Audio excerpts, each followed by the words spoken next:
Jeg ser fremtidens gymnasie som et gymnasium, der giver bedre mulighed for at dyrke sin sport på alle niveauer.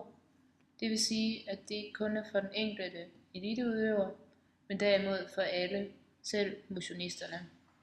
Det vil betyde, at skolen kunne oprette nogle forskellige idrætshold på tværs af årgangene, hvilket vil give bedre sammenhold på gymnasierne.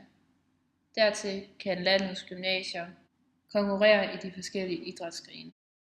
For mig er den moderne skole en skole, hvor arkitekturen spiller en større og større rolle, således at den er med til at inspirere de unge. Men det er ikke kun bygningerne, der vil ændre sig meget. Undervisningsformen vil også ændre sig meget, hvor man bliver mere og mere tilbøjelig til at bruge den teknologi, vi hele tiden fremmer, så vi til sidst overhovedet ikke står med den undervisningsform, vi står med i dag, men måske nærmere står med en, hvor vi kan snakke til 200 elever i stedet for 20, og hvor alle eleverne stadig får det samme ud af det.